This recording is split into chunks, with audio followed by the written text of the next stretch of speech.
Welcome back. ഇന്ന് സംസാരിക്കാൻ പോകുന്നത് പുസ്തകത്തിനെ കുറിച്ചല്ല, ഒരു കഥാപാത്രത്തിനെ കുറിച്ചാണ്. ഇപ്പോൾ തമ്മനയിൽ കണ്ടപ്പോൾ നിങ്ങൾക്ക് മനസ്സിലായിട്ടുണ്ടാവും ഏതാണ് ആ കഥാപാത്രം എന്ന്.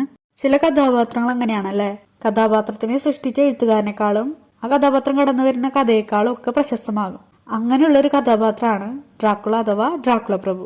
കുട്ടികളോ മുതിർന്നവരോ ഒന്നില്ലാതെ എല്ലാവരെയും ഒരുപോലെ ഭയത്തിൽ ആഴ്ത്തിയ മഹാഭീകരൻ. ഐറിഷ് എഴുത്തുകാരനായ ബ്രാം സ്റ്റോക്കർ 1897 എഴുതിയ ഡ്രാക്കുള എന്ന ഹൊറർ നോവലിലൂടെയാണ് ഈ കഥാപാത്രം കടന്നു വരുന്നത്. ഇതൊരു എപ്പിസ്റ്റോളറി ശൈലിയിൽ എഴുതിയ നോവലാണ്. എപ്പിസ്റ്റോളറി ശൈലിയിൽ എഴുതിയ നോവൽ എന്ന് വെച്ചാല് കത്തുകൾ, ഡയറിക്കുറിപ്പുകൾ, പത്രവാർത്തകൾ, രേഖകൾ തുടങ്ങിയതിലൂടെ പുരോഗമിക്കുന്ന രചനകളാണ്. റൊമാനിയയിലെ പർവ്വതത്തിലെവിടെയുള്ള പഴയ ഒരു കോട്ടയിൽ താമസിക്കുന്ന ഡ്രാക്കുള പ്രഭുവിന്റെ അഭിഭാഷകനായി ജോനാഥൻ ഹേക്കർ ലണ്ടനിൽ നിന്ന് എത്തുന്നതോടെയാണ് കഥ തുടങ്ങുന്നത്. ഡ്രാക്കുള കോട്ടയിൽ എത്തുന്ന ജോനാഥൻ ഒരിക്കൽ പോലും ഡ്രാക്കുളയെ പകൽ സമയത്ത് കാണുന്നില്ല.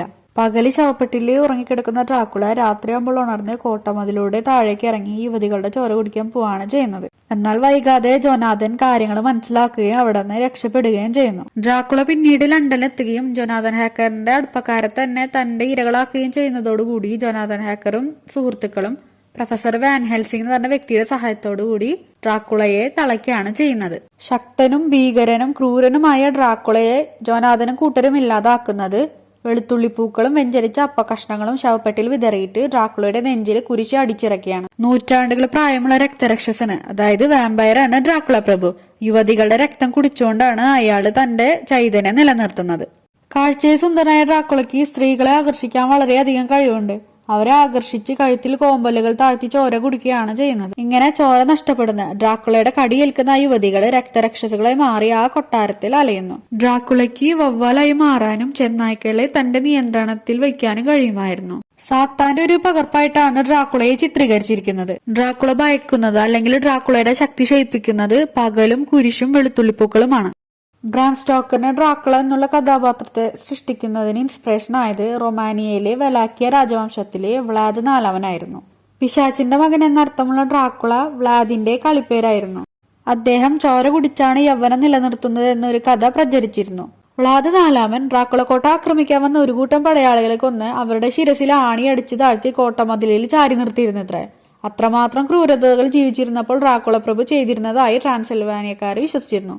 നിരവധി പേരെ യുദ്ധത്തിൽ വധിച്ച വ്ളാദ് 1477 മരിച്ചത്.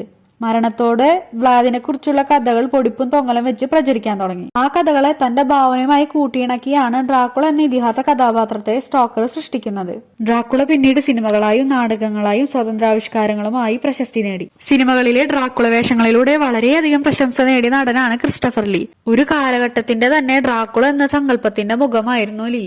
മലയാളത്തിലെ രക്തരക്ഷസ് എന്ന പേരിൽ KV രാമകൃഷ്ണനാണ് ഡ്രാക്കുള ആദ്യമായിട്ട് വിവർത്തനം ചെയ്യുന്നത്. ഡ്രാക്കുളയെ പൈശാചികതയുടെയും അമരത്വത്തോടുള്ള അഭിനിവേശത്തിന്റെയും അധികാരത്തിന്റെയും ലസ്റ്റിന്റെ ഒക്കെ ഒരു പ്രതിരൂപമായിട്ട് പറയാം. കാലം ഇത്ര കഴിഞ്ഞിട്ടും അന്ന് ജോനാഥനും കൂട്ടരും നെഞ്ചിൽ കുരിശ് താഴ്ത്തിയിറക്കി ഇല്ലാതാക്കിയിട്ടും ഡ്രാക്കുള പ്രഭു ഇന്നും ഭീകരതയുടെ പര്യായമായി ചോരയിറ്റുന്ന കോമ്പലുകളുമായി രാത്രി സഞ്ചാരിയായി നമ്മുടെ എല്ലാ മനസ്സിൽ മരണമില്ലാത്തവനായി കഴിയുന്നു.